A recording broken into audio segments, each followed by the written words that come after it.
جنة يقاتلون في سبيل الله فيقتلون ويقتلون وعد الله عليهم الحق في التوراة والإنجيل الآية. C'est comme ça ils ont vendu leur là à cause de plus lever l'islam. C'est comme ça on les enterre. Après d'enterrer quelqu'un fini, on ne couvre pas aussi pour faire droit. On reste debout. Doigt là aussi, si on enterre quelqu'un fini, c'est le moment de doigt.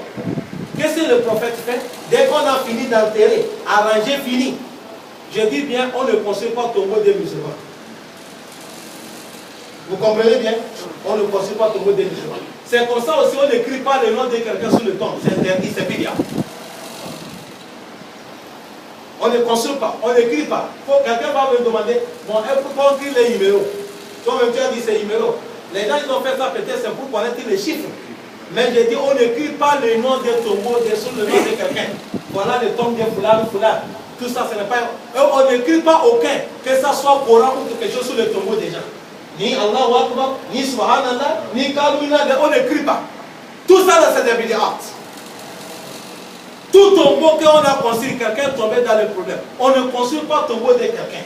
Et après d'avoir enterré fini, le prophète, quand il enterre l'homme fini, le moment qu'on est en train de faire le tombe, le prophète il commence les prêches. On est en train de causer, le prophète il fait les prêches. Les gens sont en train de causer, il est en train de prêcher. Aujourd'hui, cette sunna nous on a laissé. Voilà pourquoi tu vois les gens causent s'il n'y a pas les prêches. L'autre dit causer ici, l'autre dit causer ici. Ils sont en train de chamailler. Le prophète, quand on cause de tout, c'est le moment qu'il fait les prêches. Maintenant, si on a enterré l'homme fini, il dit Istaghfiru li ahikum fa innahu al-an yus'al. Il dit demander pardon. C'est istighfar qu'on fait dans le tombeau. On ne lit pas Coran dans le tombeau. Ayatul Kursi 12, ce n'est pas venu chez le prophète Mohammed. Ayatul 41, ce n'est pas venu chez le prophète Mohammed. Surat al-Ikhlas, c'est 100, ce n'est pas venu chez le prophète Mohammed. Le prophète n'a pas fait ça. Ma anzalallahu biha min sultan. C'est des bid'at qu'on nous a amenés, on nous fait souffrir. Avec des mensonges. Ayatul Kursi 41. Clin d'œil, quelqu'un fini. Ça c'est mensonge. Le prophète a dit Istaghfiru li ahikum fa innahu al-an yus'al. Demandez pardon pour votre frère. Tout de suite, il sera interrogé. Exemple, chacun d'entre nous se lève la main et fait droit pour lui. Tout le monde, celui qui comprend l'arabe, fait dans l'arabe. Tu ne comprends pas l'arabe, tout la langue que tu comprends. On veut seulement dire Allah pardonnez-lui. Allah va pitié de lui. Allah facilite lui. Allah conduit le paradis. C'est ça on fait droit. Je ne sais pas si vous comprenez.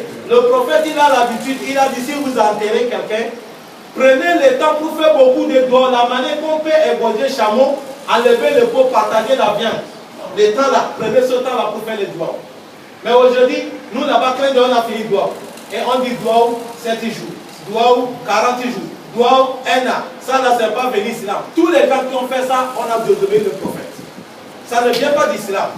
Doigt c'est bon. On a personne ne fait d'autres doigts. Doigt c'est bon. Mais le moment qu'on a enterré l'homme, on a fait doigt sur lui, le moment que nous prions, on a enterré, le moment là, on lui fait doigt.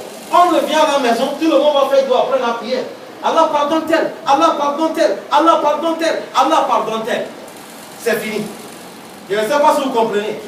Je vais vous donner un exemple que j'ai l'habitude de donner. Les gens qui gardent le doigt de son père, ou son oncle, ou son beau-père, ou son petit frère, 3 jours avant de faire doigt, 7 jours avant de faire doigt, un mois avant de faire doigt. Mon frère, si tu connaissais ce que tu fais, c'est comme voilà notre imam Youssef, c'est notre papa, c'est notre imam, c'est notre oustaz. Tellement qu'il est cher envers nous. Nous sommes venus pour prier à l'imam.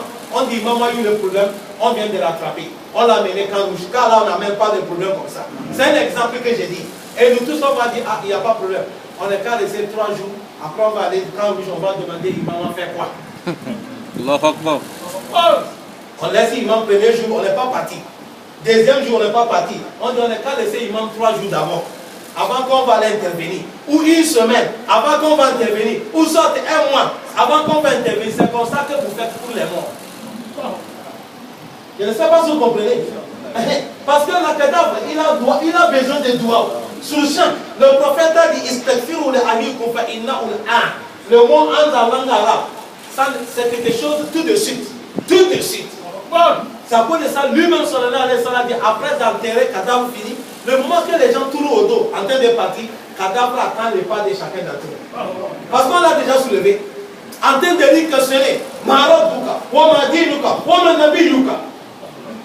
Et ces questions, si c'est Dunia tout de suite, même un enfant de 5 ans, il peut répondre ça. Mais ce qui est étonnant, quand quelqu'un va mourir, on va aller se lever. On va lui poser cette question-là, voilà, il a tout. C'est Allah seulement. Oui, ça peut être ça, Allah dit Yusabbitullahu allazina amanu. Bilqawli sabit fil hayati dunya wa fil akhirah. C'est Allah qui va te renforcer. Sinon, la mort a fait que tu as tout oublié. Oui, vous n'avez jamais vu quelqu'un qui a évani. Si quelqu'un est évani, quand il se lève, il demande aux gens, il y a quoi? Vous ne savez pas ça. Il a tout oublié. Il demande, mais qu'est-ce qui ne va pas? Il y a quoi?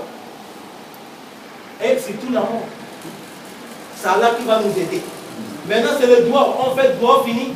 Tout le monde prend la route. On part. On ne s'assoit pas au cimetière. Quand les gens partent dans les cimetières, ne s'assoient pas sous les tombes. Ce n'est pas dit on ne s'assoit pas dans les cimetières, dans les tombes que je voulais dire. Sous les tombes, on ne s'assoit pas sous les tombes. Le prophète a dit quelqu'un va s'asseoir dans le feu. Ça va brûler ses habillements. Ça va toucher son corps brûlé. C'est la plus meilleure de s'asseoir sous le tombe de quelqu'un. Et il a dit si quelqu'un s'assoit sous le tombe de quelqu'un ou marcher sous le tombe, c'est comme l'homme vivant que tu es en train de marcher sur lui. Là, il touche. Vous voyez comment on fait? C'est comme ça. Le moment que ça finit, et on prend la route. Cela aussi, il y a des savants qui ont dit, c'est pas interdit. Si quelqu'un aime ou ça fait, Allah met ou les autres acceptent à nous aussi, on dit ce n'est pas interdit. Mais, ce qui est venu dans les sunnah, le prophète a dit, Istakfiru li ahikum, fa innahu la'an yus'al. Tout le monde est qu'à le faire droit. Si ça fait un ou ça, tu vas dire, Allah met ou à cet ami, jaza. Il n'y a pas aucun problème là-dessus. On a enterré, c'est fini. Maintenant, on prend la route, on vient là. Le prophète a dit, il a dit, Man salla ala janazati.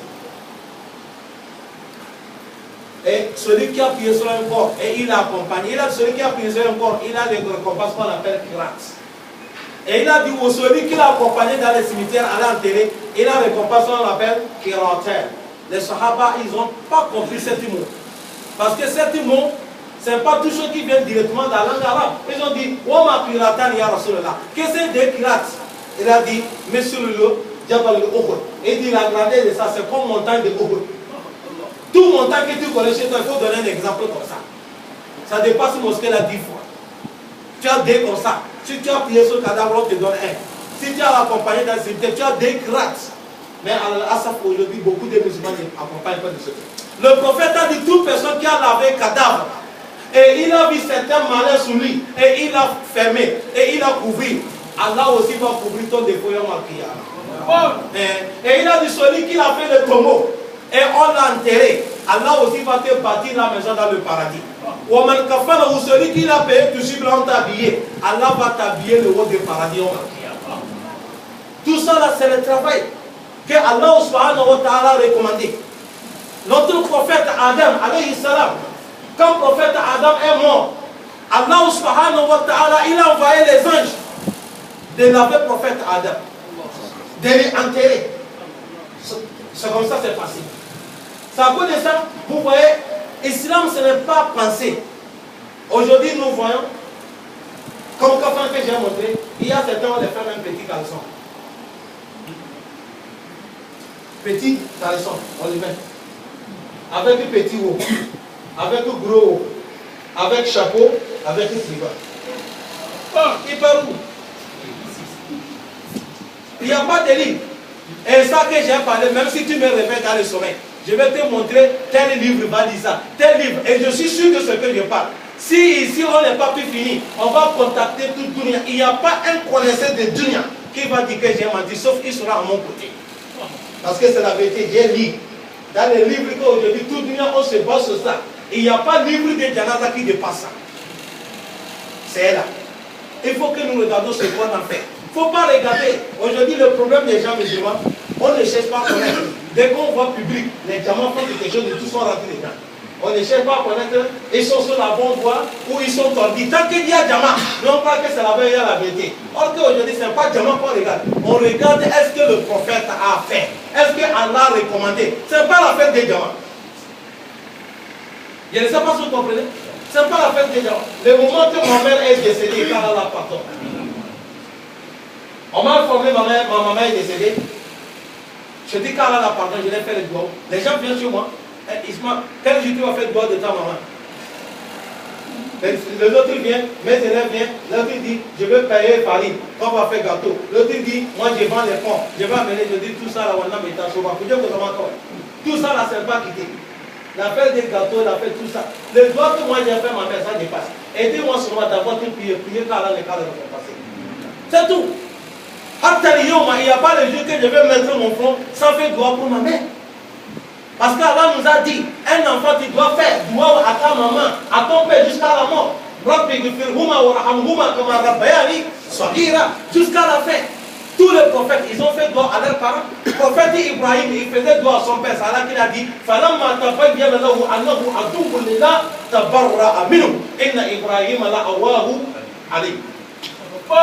il faisait doigt pour ton père.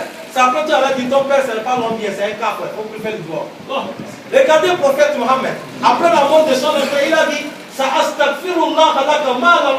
je vais demander à Allah pardon tant qu'on ne va pas interdire. Allah dit, ma kana lin nabi والذين آمنوا أن يستغفروا للمشركين ولو كانوا أولي القربى من بعد ما تبين لهم أنهم أصحاب الجحيم.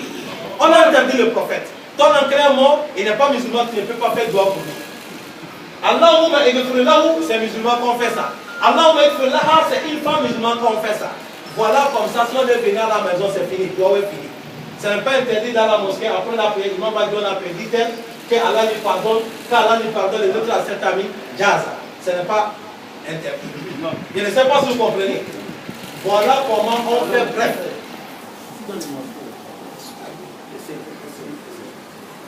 Voilà bref comment on fait jusqu'à tout laver, habiller, enterrer, tout ça là. C'est comme ça on fait, car Allah nous facilite. Vous avez compris? Ça là, il faut que tout le monde mette ça dans son mémoire. Maintenant, il y a quelque chose que le prophète il faisait avant. Mais maintenant, on peut faire ça avant de prier. On peut faire ça après de l'entraînement. De demander à savoir les défunts, est-ce qu'il a les crédits. Il doit quelqu'un ou quelqu'un les doit. Vous savez, le prophète a dit si quelqu'un mort avec les crédits, on va lui mettre les meilleurs dans son compte. Et donc, si quelqu'un mort, après d'avoir l'enterrement, ou ça dans le cimetière, on peut demander, il doit qui? Qui il doit? Ceux que, il doit, s'il doit certains, Masha'Allah. On va savoir si ça demande fils à là pour aider, pour payer, on paye. Ceux que, s'il a l'argent avec eux, ils vont avoir la crédit d'Allah, ils vont amener. Toute personne qui a l'argent, quelqu'un il t'a donné l'argent, il t'a prêté, et tu as vu qu'il est mort, et tu te tues parce que tu as vu qu'il est mort, personne ne connaît pas. Yawm al-Qiyamah, c'est ton carême, ou ta prière, ou ton hadji, ou ton zakat qu'on va prendre pour lui donner. Vous comprenez ça? Vaut mieux de payer ici avec l'argent. Car Allah nous facilite. Voilà comment on fait les janazas d'un musulman qui est mort. Et je pense qu'aujourd'hui tout le monde a pu saisir ça. Ça, ce qu'on vient de faire, c'est ça qui est sorti dans la bouche de notre prophète Mohammed sallallahu alayhi wa sallam. Le moment que sa fille est décédée, il a montré comment on va le faire. Le moment que lui aussi il est décédé, on a montré comment on va le faire. Que Allah subhanahu wa ta'ala nous facilite. Qu'Allah subhanahu wa ta'ala nous prenne soin des bons musulmans. Vous voyez, ça c'est les prêches. C'est comme ça qu'on doit faire les prêches. Maintenant, même pour faire la vision, si on veut faire parler la vision, on va amener un sachet, on met comme ça. On amène un gros bassin, on dépose. On fait la vision devant tout le monde. Maintenant, on ne va plus parler avec la bouche, c'est parler, pratiquer. Tout le monde va crier, comment c'est passé. Le prophète, c'est comme ça, il a fait. C'est clair. Pour que nous on sorte dans l'ignorance. Aujourd'hui, tout ce qu'on vient de parler, pourquoi j'ai peur de mon frère s'il est mort? Aujourd'hui, tu vas voir quelqu'un, même père, même mère. Son frère est mort. Voilà, il recule derrière. Il a peur d'approcher le cadavre. Or que c'est lui qui mérite de l'approcher, de lui protéger, mais il a peur. Il y a des musulmans qui ne connaissent pas la route des cimetières. Si on fouille ici, on peut trouver quelqu'un. Il n'a jamais mis le pied dans le cimetière. Si on lui demande, tu connais là où l'antenne des musulmans, il ne connaît pas. On ne va pas manquer ici. Il ne connaît pas la route du cimetière. Est-ce que ça c'est bon comme ça? Le prophète a dit kuntu nahaytukum an ziyarati al-qubur al-an fazuruha fa innaha tuzakkirukum al-akhirah. Il dit je vous interdis avant de ne pas aller dans les cimetières, allez visiter les tombes. Mais il a dit maintenant visiter les tombes parce que ça va vous faire rappeler les jours derniers.